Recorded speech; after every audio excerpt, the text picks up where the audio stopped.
বাংলাদেশের যতগুলো পর্যটন কেন্দ্র রয়েছে তাদের মধ্যে ভারতের মেঘালয় রাজ্যের সীমান্ত লাগোয়া সুউচ্চ পাহাড়, ছোট বড় অসংখ্য পাথর, দিগন্ত বিস্তৃত নীল আকাশ, ঢলাই নদীর শীতল স্বচ্ছ জলধারা, প্রাকৃতিক নৈসর্গিক সৌন্দর্য যে কোনো ভ্রমণ পিপাসু মানুষের মনে এনে দেয় অনাবিল প্রশান্তি।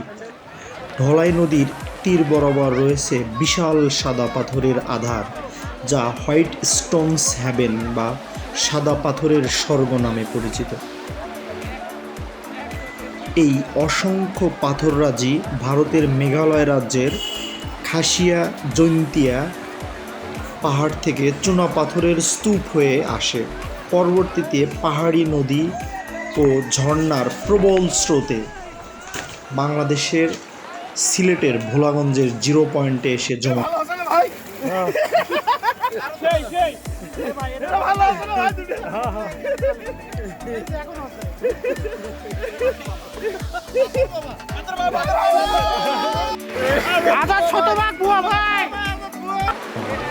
প্রবল স্রোতে এই পাথরগুলো রোলিং স্টোন হিসেবে কাজ করে। বিজ্ঞানীরা গবেষণা করে দেখেছেন সাদা পাথরের রাসায়নিক গঠন প্রধানত ক্যালসিয়াম কার্বনেট বা চুনা পাথর, aluminium oxide, dolomite, calcium oxide, magnesium oxide ও কোয়ার্টাজ নিয়ে গঠিত।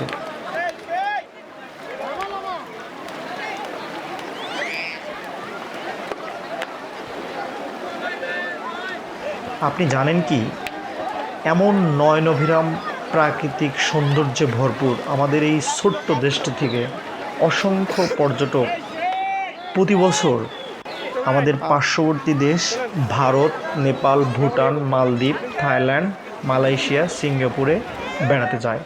সেখানে প্রচুর ডলার অর্থ ব্যয় করে আসে।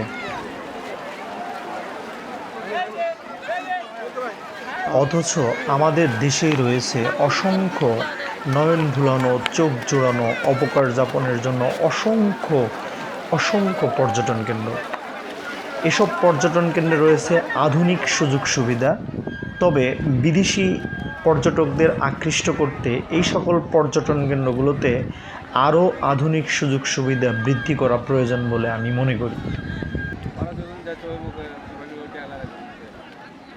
ওইদিকেই যাচ্ছে। আমাদের দেশের পর্যটন কেন্দ্রগুলোতে যদি আধুনিক সুযোগ সুবিধা বৃদ্ধি করা যেত, তাহলে দেশি এবং বিদেশি পর্যটকদের ঢল নামত এবং অসংখ্য মানুষ এই সকল পর্যটন কেন্দ্রে তাদের অবকাশ যাপনের জন্য এবং বিনোদনের জন্য যেত এবং আমাদের দেশীয় পর্যটন শিল্পটি সত্যি একদিন বিকশিত হতো, উন্নত হতো।